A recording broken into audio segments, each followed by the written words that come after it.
Okay. I know there's some useful items around here that require you to be very close to ledges and cliffs, but that's okay.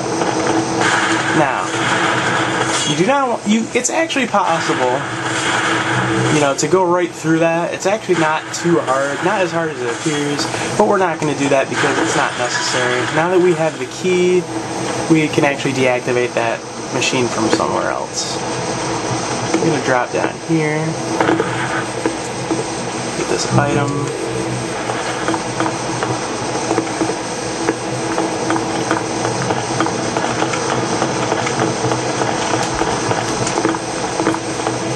Go back over here.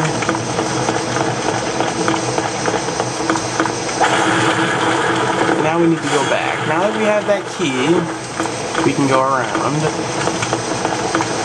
I don't actually believe it's that way.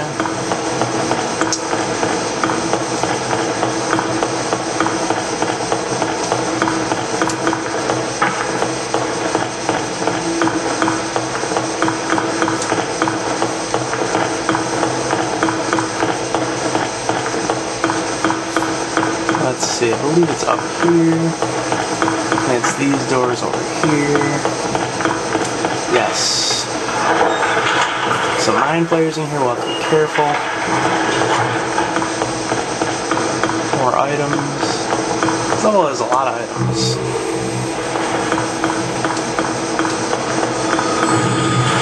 Wow, that was kind of a cheap attempt on the computer. He's basically just being psychic.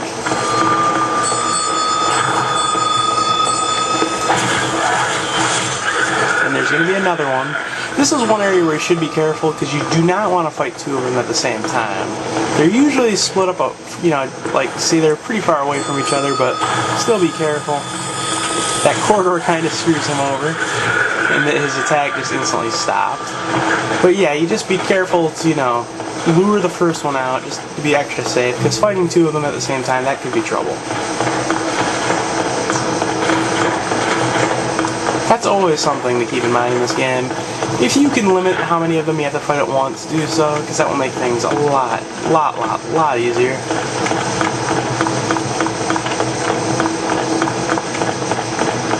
And there's an item down there. It's one I always forget to get. I forgot it again. I don't think it's anything important. And we're almost at the end of the level, so I'm not going to worry about it too much right now. Because this level's been dragging on for a while as it is. And now we can deactivate this trap and get all the goodies there.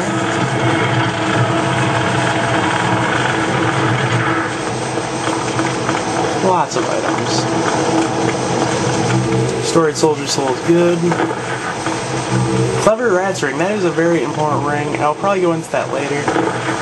We're not going to be using it too much of this on this playthrough because it is a risky strategy. And not something we're really going to be relying on. That's more for experienced players again. We have more reliable strategies we can use. And now, if you've never fought this boss before, there's a simple thing you have to do every time before you fight her. There is a guy, one of those normal guys we've killed a million times in this level, that will resurrect her indefinitely. He will, for the rest of the time, he will resurrect her until we kill him. So we're going to have to go over here and take care of him. It must be done. It's pretty much a trick that gets every new player, because why on earth would you think you had to go all the way over here, before you fight the boss? Like, that's just silly. But you have to. There's nothing you can do about it. So we go in here, we're going to find this guy. And am I the only one that thinks this area is kind of reminiscent of Resident Evil 4? Of that area with the, if you played that game, you must know what I'm talking about at this point. So now that he's dead, we can fight the boss. And with that key, we can save Frick later. But for now, I'm just going to plan on taking out the boss. And get Frick later. Or is it Frick? Frick or Frick? I don't know. But there's one more person we must fight before we go for the boss. And this is a little shortcut so you don't have to go all the way back down that tower.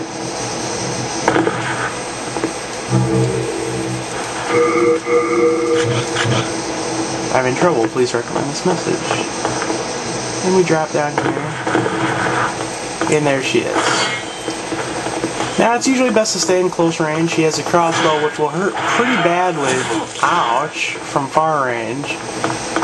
And that's why she's running away, to do that. And this enemy also has cloak. We didn't really see the cloak take advantage of too much in this battle because we dropped down right next to her. She's actually one of the more difficult BPs. On New Game Pluses, her crossbow can kill you like instantly. So that's something to worry about. She's very defensive and annoying.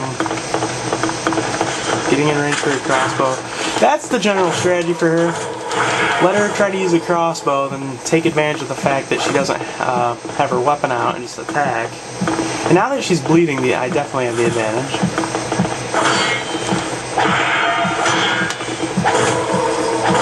Ooh, got a stun lock. Ooh, but I took some hits. Right now I'm pretty much okay, I'd say.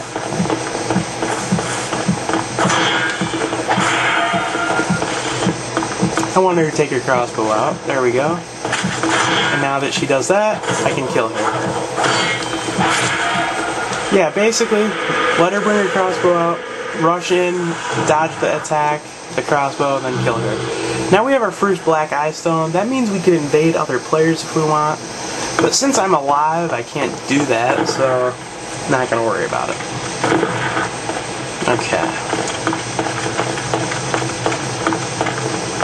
Now I'm going to kill these normal guys at the start with Soul's Arrow, so I don't, waken the boss.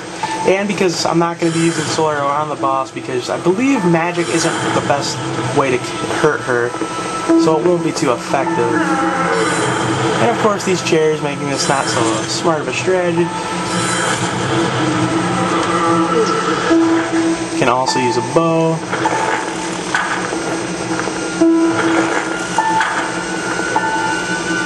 You can see the arrows like to arc and move to the right a little bit, so you have to adjust your aim accordingly.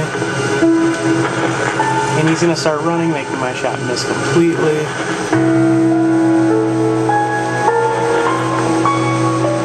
Oh, I'm out of arrows, so that's not going to work now, is it?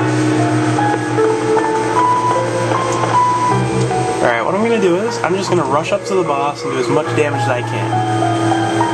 Why? Because, you will see why. She only has one attack, it's a projectile, and if you're close it's very easy to dodge unless you get hit by that paralyzing ability. I didn't expect her to already have that ready. But as you can see, we're doing a ton of damage and she can't really do much about it. Okay, now that she's disappeared, she's going to make mimics. You can... Wow, what am I doing? Why do I have my bow out? Now, you slash the mimics and hide. They will eventually disappear once you attack them. You can tell which one the real one by what attack they use. The real one will use the more powerful spell. It'll be much, more devastating looking. It'll be all shockwave-like. The fake ones will just use a small little sparkly one, little tiny one. We want to stay on the outside because the traps are usually just inside the area where they're in the choke points. That's a fake one. So the real one is probably right here. Ow. It's probably that one in front of us. Yes, it is. So I'm going to hope there isn't a trap here. There is, but since she just attacked... Oh, she missed completely. Peace ring is always good. Do as much damage as we can. Even while she's disappearing, you can hit her as we see.